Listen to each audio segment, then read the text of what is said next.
Donc, bien aimé, je voudrais que nous parlons maintenant dans cette troisième vidéo sur ce que dit la Bible sur Dieu, mais plus précisément Dieu le Saint-Esprit.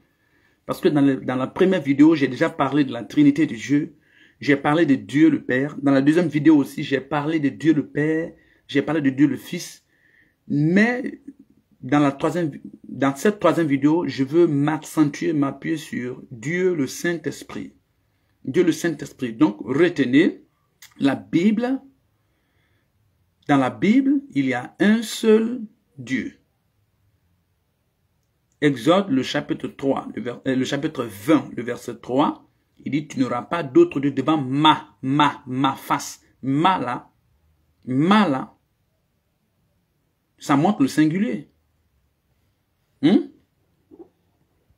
Ça montre le singulier. Tu n'auras pas d'autre Dieu devant ma face. Donc, ça montre que Dieu est un. Dans 1 Timothée, le chapitre 2, le verset 5, il dit également, car il y a un seul Dieu. Donc, dans la Bible, s'il vous plaît, n'irez pas partout pour dire que les chrétiens adorent 3 dieux, 10 dieux, ainsi de suite. La Bible est claire. Dans la Bible, il y a un seul Dieu. Mais seulement la Bible va jusque loin pour expliquer que le seul vrai Dieu là se manifeste en 3 personnes. Dieu le Père, Dieu le Fils et Dieu le Saint-Esprit. Et je vous ai dit, ne vous imaginez pas que, puisque on dit Dieu le Père et Dieu le Fils, ne vous imaginez pas que le Père est plus grand que le Fils. Le Père n'est pas plus grand que le Fils. Nous ne sommes pas dans le monde des humains. Dans le monde des humains, le Père est plus grand que le Fils. Mais dans le monde spirituel, parce que Dieu est esprit, dans le monde spirituel donc que je vous parle, le Père n'est pas plus grand que le Fils. Le Père est égal au Fils, il est égal au Saint-Esprit. Le Père n'est pas plus puissant que le Fils, ni plus puissant que le Saint-Esprit. Le Père n'est pas plus élevé que le Fils, ni plus élevé que le Saint-Esprit. Non. 3 personnes différentes. Un seul Dieu, mais en 3 personnes différentes. La Sainte Trinité.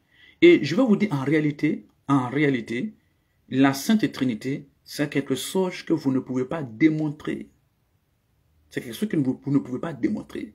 Donc, qu'est-ce qu'il faut faire? Il faut croire en cela, puisque c'est la Bible qui le mentionne. Puisque la Bible démontre, la Bible le montre. La Bible dit. La Bible est l'autorité de Dieu. La Bible est l'autorité de Dieu. On ne peut pas...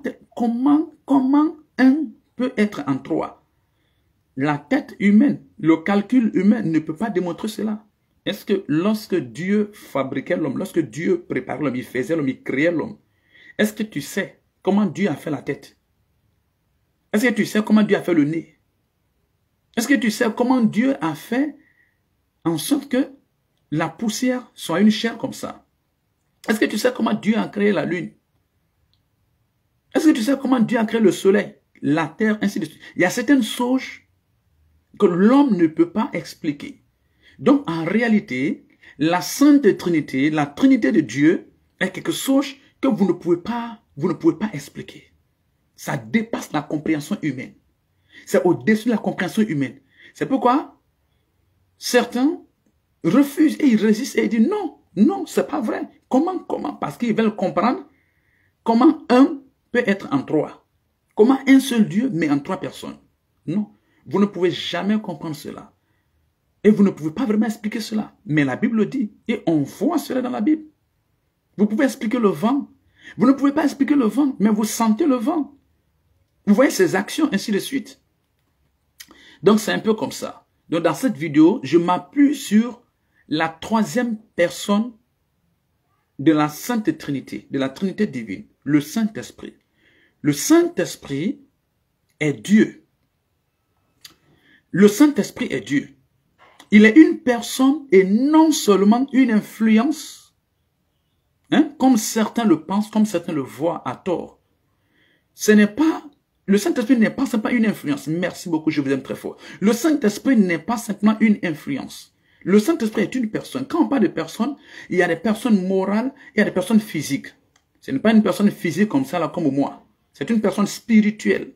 Le Saint-Esprit est une personne spirituelle. C'est une personne. Il a un cœur, il a les yeux, il a des mains, il a les oreilles, il a une bouche, il parle. Il est une personne. Il a des émotions aussi. Le Saint-Esprit est une personne. Donc, le Saint-Esprit est Dieu. La Bible enseigne clairement que le Saint-Esprit est Dieu. C'est la troisième personne de la Trinité, mais ça ne veut pas dire qu'il est le plus petit parmi ces trois personnes. Il est égal au Père, il est égal au Fils. Il est égal au Père, il est égal au Fils, oui. Donc, lisons Actes, le chapitre 5, les versets 3 et 4. Si vous avez votre Bible, lisons Actes, le chapitre 5, les versets 3 et 4. Nous allons lire un passage. Je vais vous montrer quelque chose. Actes le chapitre 5, j'ai lu les versets 3 et 4, j'ai lu au nom de Jésus-Christ. Tournez votre Bible. Notez la référence. Regardez ce qui est écrit. Actes le chapitre 5, les versets 3 et 4. Pierre lui dit, Ananias, pourquoi Satan a-t-il rempli ton cœur au point que tu mentes au Saint-Esprit et que tu aies retenu une partie du prix du champ? S'il n'avait pas été vendu, ne te restait-il pas? Et après qu'il a été vendu, le prix n'était pas à ta disposition. Comment as-tu pu mettre en ton cœur un pareil dessein? Ce n'est pas à des hommes que tu as menti, mais à Dieu. Ce n'est pas à des hommes que tu as menti, mais à Dieu. Regarde dans le verset 3. Dans le verset 3, Pierre lui dit, Ananias, pourquoi Satan a-t-il pu remplir ton cœur au point que tu mentes au Saint-Esprit? Au point que tu mentes au Saint-Esprit. Dans le verset 4, il dit, ce n'est pas à des hommes que tu as menti, mais à Dieu. Vous voyez? Le Saint-Esprit est Dieu. Ici, dans cette histoire, un homme appelé Ananias et sa femme Saphira, ils faisaient partie des disciples. Ils étaient dans le groupe des disciples. Et en ce temps-là, les gens partaient vendre leurs propriétés, comme Barnabas et sa femme, et venaient donner l'argent à l'église, le produit à l'église, et ils partageaient entre les fidèles. Et ils soutenaient. Maintenant, Ananias et sa femme Saphira sont allés, ils ont vendu leurs propriétés, ils ont gardé une partie de l'argent, ils sont venus avec une partie pour dire à Pierre que c'est la totalité de l'argent. Donc, ils ont menti. Donc, Pierre lui dit, pourquoi Satan a-t-il rempli ton cœur d'un tel dessein, au point que tu mentes au Saint-Esprit? Ça, c'est Actes des Apôtres, le chapitre 5, le verset 3. Dans le verset 4, il dit, ce n'est pas à des hommes que tu as menti, mais c'est à Dieu. Oui? Le Saint-Esprit est Dieu. Dans la Bible présente le Saint-Esprit comme Dieu. Seulement, lui, il n'est pas manifesté en chair. Le Saint-Esprit ne prend jamais la chair. Il ne se manifeste pas en chair. Non. Non. Il ne s'est jamais manifesté en chair. Il ne s'est pas manifesté en chair. On dit le Saint-Esprit, il est esprit. Il est esprit. Il ne s'est pas manifesté en chair. Il est Dieu, l'esprit. Dieu le Saint-Esprit. Donc la Bible montre clairement que le Saint-Esprit est Dieu. Comprenez aujourd'hui. Et c'est lui qui est avec nous aujourd'hui. Dieu le Fils n'est pas sur la terre maintenant. Il y a de ça 2000 ans et quelques. Maintenant c'est Dieu le Saint-Esprit qui est là avec nous. C'est une personne spirituelle. Dieu le Saint-Esprit. Il remplit toute la terre. Il est là où je suis. Il est là où vous êtes. Il voit tout. Il comprend tout. Vous pouvez vous adresser à lui. Vous pouvez l'adorer. Vous pouvez le louer. Vous pouvez l'honorer. Vous pouvez le servir. Vous pouvez le prier. Dieu le Saint-Esprit, il a la même puissance que Jésus-Christ. Il a la même onction que Jésus-Christ. Il a le même feu que Jésus-Christ. Il a la même autorité que Jésus-Christ. Que Dieu le Fils. Dieu le Saint-Esprit. Et il voit tout. Maintenant, voici ses tâches. Qu'est-ce que lui il fait? Je vais vous montrer les quelques actes du Saint-Esprit, ou bien les quelques rôles du Saint-Esprit. Oui, les rôles qui sont attribués au Saint-Esprit, les tâches qui sont attribuées au Saint-Esprit. Nous allons lire l'évangile de Jean, le chapitre 16, le verset 8. Oh, karabalagozotoribalanderegos. L'évangile de Jean, le chapitre 16, le verset 8. Ibrakozotorandalabalanderegozos. J'ai lu au nom de Jésus-Christ. L'évangile de Jean, le chapitre 16, le verset 8. J'ai lu au nom de Jésus. Regardez ce qui est écrit. Et quand il sera venu, il convaincra le monde en ce qui concerne le péché, la justice et le jugement. Ça, c'est au moment où Jésus était sur la terre. Il était prêt pour monter au ciel et il préparait le cœur de ses disciples, de ses apôtres pour leur dire que je m'en vais vers le Père, mais je ferai descendre le Saint-Esprit. J'enverrai le Saint-Esprit. Et il dit dans l'évangile de Jean, le chapitre 16, à partir du verset 8, il dit quand il sera venu, il convaincra le monde de péché, de justice et de jugement. Si le Saint-Esprit est dans votre vie, quand vous péchez, il vous convaincra que vous avez péché, que vous êtes dans le péché, que vous devez vous repentir. Mais lorsque le Saint-Esprit n'est pas dans votre vie, parfois lorsque vous péchez, vous riez même, vous trouvez parfois du plaisir dans le péché, ça ne vous fait rien. C'est seulement le Saint-Esprit qui peut convaincre quelqu'un de pécher. Il convaincra le monde de justice. Il vous montrera ce qui est juste. Il convaincra le monde de jugement. Il vous montrera le jugement de Dieu. Il vous convaincra que le jugement de Dieu arrive. Voici l'un des rôles du Saint-Esprit. Dieu, le Saint-Esprit, voici ce qu'il fait. Il est dans ce monde présentement. Il convainc le monde de péché. Il convainc le monde de justice. Il convainc le monde de jugement. Un autre rôle du Saint-Esprit. Jean le chapitre 14, le verset 16. L'évangile de Jean le chapitre 14, le verset 16. Je lis au nom de Jésus-Christ. Jean 14, 16. Regardez ce qui est écrit. Et moi, je prierai le Père, et il vous donnera un autre consolateur, afin qu'il demeure éternellement avec vous. Afin qu'il demeure éternellement avec vous. Vous voyez? Jésus dit, et moi, je prierai le Père, Dieu le Père, et il vous donnera le Saint-Esprit. Vous voyez? Jésus parle de ces trois. Jésus est là, il parle de son Père, il parle de Dieu le Père, et il parle de Dieu le Saint-Esprit. Les trois sont encore présents. Il dit, et moi, je prierai le Père. C'est une affaire entre ces trois personnes. Et moi, je prierai le Père, et il vous donnera le Saint-Esprit. Vous voyez? Vous voyez? Il vous donnera un autre consolateur. Un autre consolateur qui demeurera éternellement avec vous. Donc, le Saint-Esprit dans la Bible est appelé le consolateur. Il est le consolateur que Jésus a promis. C'est lui que Jésus a dit qu'il enverra. Quand il enverra, le Saint-Esprit à son tour, il nous consolera. De façon éternelle, éternellement. Éternellement. Donc, celui qui vient à Jésus-Christ, qui accepte Jésus-Christ, Jésus te donne le Saint-Esprit. Le Saint-Esprit habite en toi. Et il reste en toi pour te consoler éternellement. Parce que les afflictions et les tristesses font partie de la vie chrétienne. Oui, les persécutions font partie de la vie chrétienne. Il y en a qui ne veulent pas être persécutés. Il y en a qui ne veulent pas être affligés. Ils ne veulent pas être persécutés, ils ne veulent pas être affligés, ils ne veulent pas souffrir. Ils pensent que les persécutions, les afflictions et les souffrances, toutes ces choses viennent de Satan. Parfois, Dieu permet que vous traversez des afflictions pour vous enseigner certaines leçons. Parce que tant que il y a certaines personnes, tant qu'ils ne traversent pas des afflictions, des moments difficiles, il y a des leçons qu'ils ne vont pas apprendre. Il y a des décisions qu'ils ne vont jamais prendre. Donc Dieu, pour former ses enfants, pour enseigner ses enfants, parfois il les permet de traverser des moments d'affliction, des moments de persécution. Dieu permet cela pour que vous puissiez apprendre certaines leçons en tant que ses enfants, pour que vous puissiez prendre certaines décisions. Et vous voyez, pendant ces moments d'affliction, il y a des enfants de Dieu qui prennent des décisions. Pendant ces moments d'affliction, il y a certaines choses qui changent en vous. Pendant ce moment de persécution, il y a des enfants de Dieu qui prennent des décisions. Et il y a certaines choses qui changent en eux. Donc Dieu permet parfois les afflictions, les persécutions. Mais heureusement, Dieu le Saint-Esprit est là pour nous consoler pendant les afflictions. S'il n'y a pas d'affliction, pourquoi le consolateur vient? Si vous ne voulez pas être affligé, pourquoi vous avez besoin d'un consolateur? Si vous ne voulez pas être persécuté, pourquoi vous avez besoin d'un consolateur? On parle de consolation lorsqu'il y a un problème, lorsqu'il y a de l'affliction, lorsqu'il y a la persécution, c'est là on parle de consolation. C'est-à-dire on traverse des moments difficiles, mais lui, il vient et il nous console.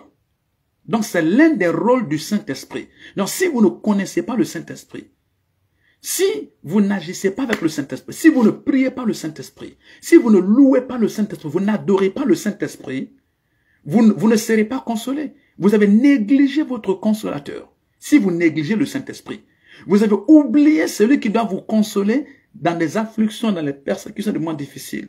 Si vous oubliez le Saint-Esprit. Invoquez le Saint-Esprit. Priez-le, adorez-le. Vous ne pouvez pas le voir physiquement, mais vous pouvez le sentir. Comme le vent, qui est d'ailleurs, qui est d'ailleurs un type du Saint-Esprit, qui est d'ailleurs un symbole du Saint-Esprit, le vent. C'est comme le vent. Vous ne le voyez pas, vous ne savez pas d'où il vient, vous ne savez pas où il va. Mais vous sentez sa présence. C'est comme ça le Saint-Esprit. Il est une personne. Et l'un de ses rôles, c'est de vous consoler. Alors que vous traversez des moments difficiles, alors que vous traversez des moments d'affliction, des moments de persécution, agenouillez-vous et demandez au Saint-Esprit de vous consoler. C'est son rôle. Et il va le faire. L'un des rôles du Saint-Esprit, l'une des principales tâches du Saint-Esprit, c'est de conduire les croyants dans la vérité, dans le droit chemin, dans la justice. C'est pour conduire les chrétiens, c'est pour conduire les enfants de Dieu. Nous allons lire cela dans l'évangile de Jean, le chapitre 16, le verset 13. L'évangile de Jean, le chapitre 16, le verset 13, je lis au nom de Jésus-Christ. C'est ce qu'il dit. Il dit, quand le consolateur sera venu, l'esprit de vérité, ouais, c'est pas un homme, hein, c'est pas un homme, hein, l'esprit de vérité, il vous conduira dans toute la vérité. Car il ne parlera pas de lui-même, mais il dira tout ce qu'il aura entendu et il vous annoncera les choses à venir. Donc, l'un des rôles, l'une des tâches du Saint-Esprit, c'est de conduire les chrétiens dans la vérité. Lorsque vous voulez vous marier, mais vous ne savez pas quel type d'homme il faut marier, vous ne savez pas quel type de femme il faut épouser, jeûnez et priez, mettez-vous à genoux et demandez au Saint-Esprit, conduis-moi dans ce projet de mariage. Ne me laisse pas tomber dans le piège d'un homme, dans le piège d'une femme.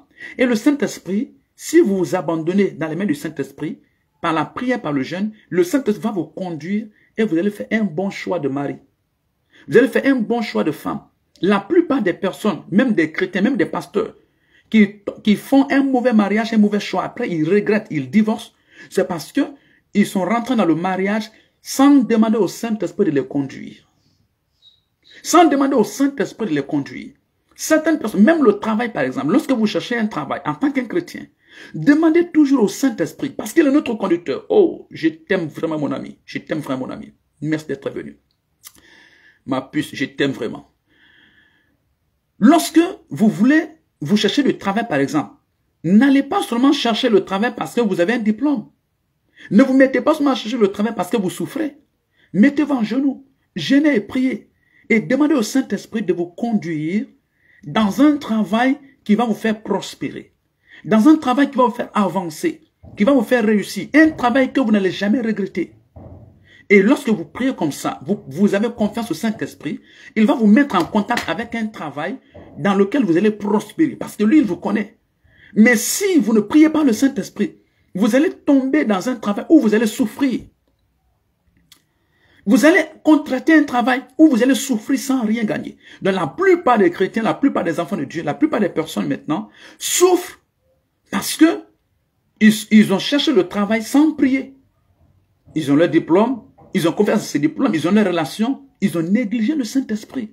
La Bible dit qu'il nous conduira dans toute la vérité. Il nous conduira, donc il est notre conducteur.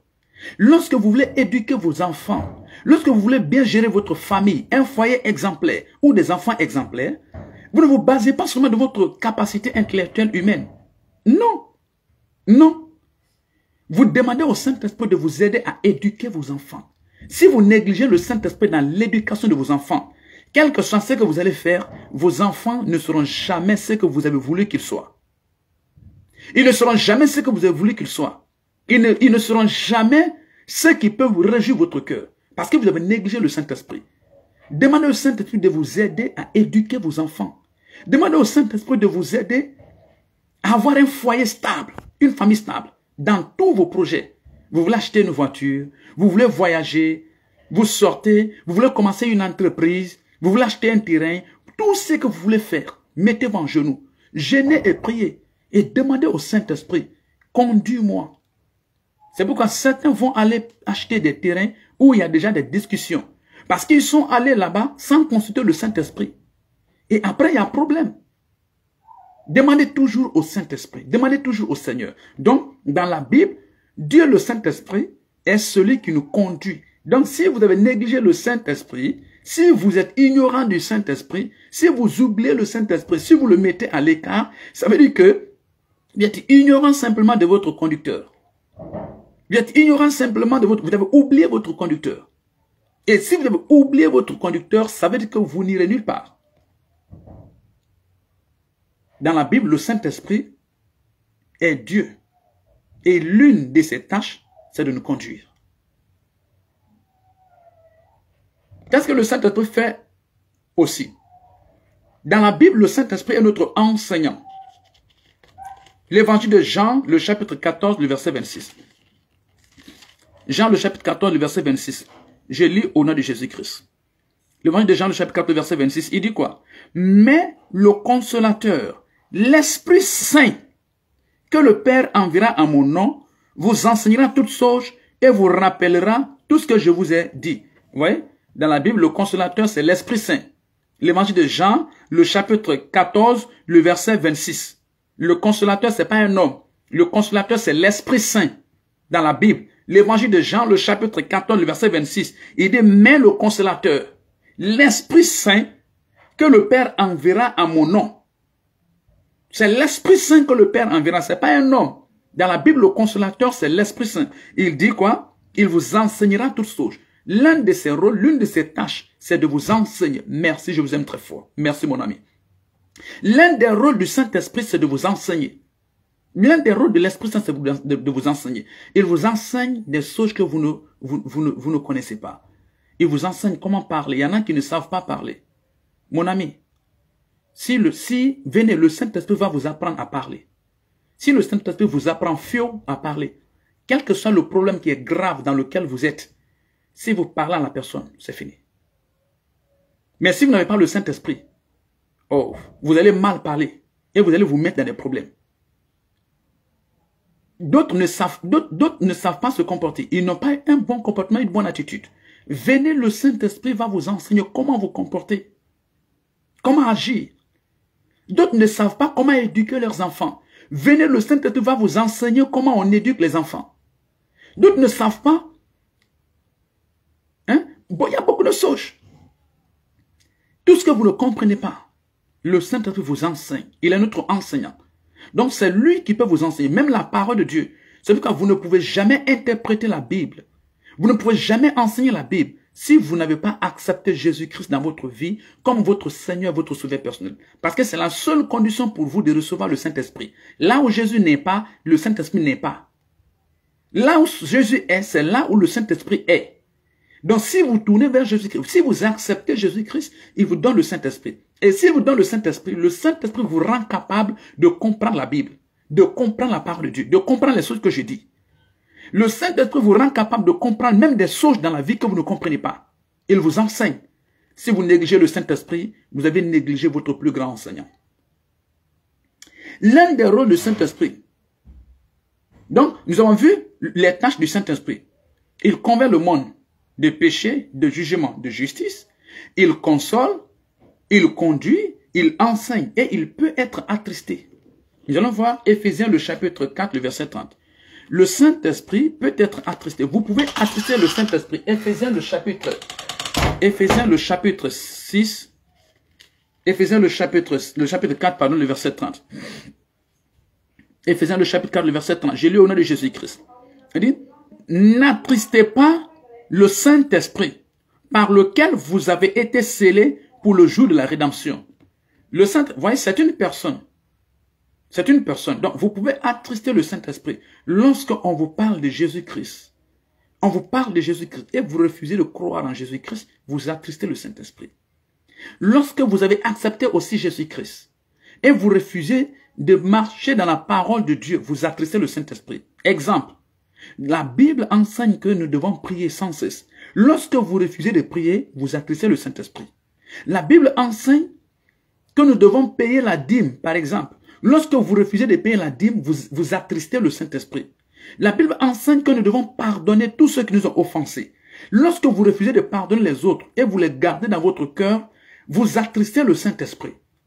Donc, vous pouvez attrister le Saint-Esprit lorsque le Saint-Esprit vous parle et vous ne l'écoutez pas.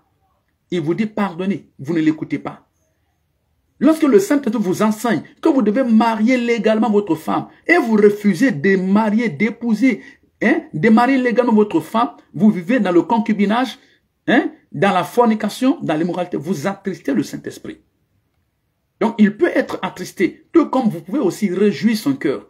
Lorsque vous écoutez la parole de Dieu et vous pratiquez, vous réjouissez le Saint-Esprit. Et si le Saint-Esprit est content de vous, vous êtes sauvé. Vous êtes sauvé. Vous verrez la gloire de Dieu, les miracles et les bonnes choses. Vous pouvez réjouir, vous pouvez faire en sorte qu'il soit content de vous. Vous pouvez faire en sorte qu'il soit attristé. Vous pouvez l'attrister par votre désobéissance, par la rébellion. Vous pouvez réjouir son cœur en obéissant, en pratiquant la parole de Dieu.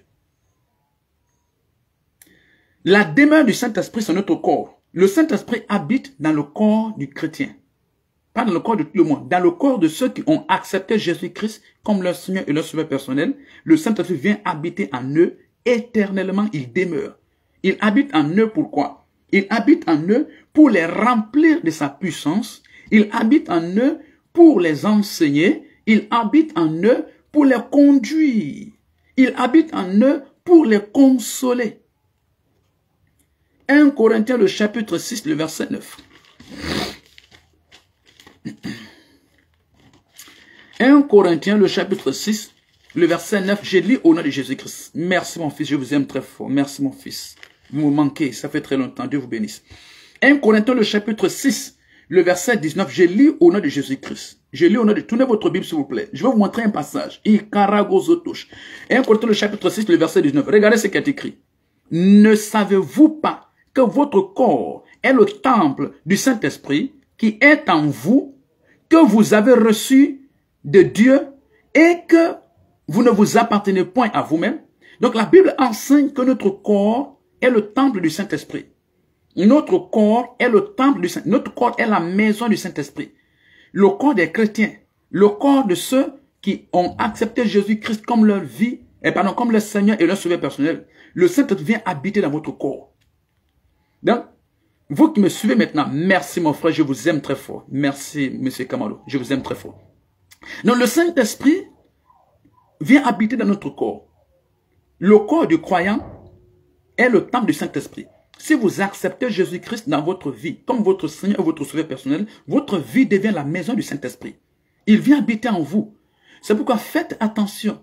Si vous obéissez, si vous marchez bien, vous obéissez à la voix du Seigneur, vous le rendez content. Il est content de vous. Et s'il est content de vous, votre vie est bénie. Mais si vous ignorez même que le Saint-Esprit est dans votre vie, parce qu'il y en a qui ne savent pas que le Saint-Esprit demeure en eux, là vous l'attristez. Et si vous l'attristez, vous-même vous allez souffrir. Vous-même vous allez souffrir. Parce qu'il ne peut pas vous enseigner, il ne peut pas vous conduire, il ne peut pas vous consoler, il ne peut pas vous convaincre de rien. Parce que vous n'êtes pas prêt à lui obéir. Vous qui me suivez maintenant, si vous voulez que le Saint-Esprit vienne habiter en vous, pour vous consoler, pour vous conduire, pour vous enseigner, acceptez Jésus-Christ comme votre Seigneur et votre Sauveur personnel. Invitez Jésus dans votre vie. Demandez à Jésus de rentrer dans votre vie et d'être le Seigneur de votre vie. Adorez Jésus-Christ, louez Jésus, servez Jésus-Christ. Le Saint-Esprit, il va vous donner le Saint-Esprit. Et le Saint-Esprit va habiter dans votre vie. Et en ce moment, il peut vous conduire. Il peut vous enseigner, il peut vous guider. Il peut vous guider. Il peut vous montrer les choses. Que le Seigneur vous bénisse. Si vous voulez le Saint-Esprit dans votre vie, invitez Jésus. Dites Seigneur Jésus, je viens à toi comme un pécheur perdu. Je suis vraiment un pécheur, descendant d'Adam. Je reconnais mes péchés. Sans toi, je suis perdu. Tu es venu dans ce monde t'offrir un sacrifice pour le pardon de mes péchés. Je reconnais cela, je crois cela, je t'accepte comme mon Seigneur, mon Sauveur personnel. Accepte-moi et pardonne mes péchés. Lave-moi par ton sang. Écris mon nom dans ton livre de vie et donne-moi ton Saint-Esprit pour qu'il m'enseigne, pour qu'il me conduise, pour qu'il me console, pour qu'il demeure en moi éternellement, afin que je sois sauvé. Au nom de Jésus. Amen. Que le Seigneur bénisse. Que le Seigneur bénisse.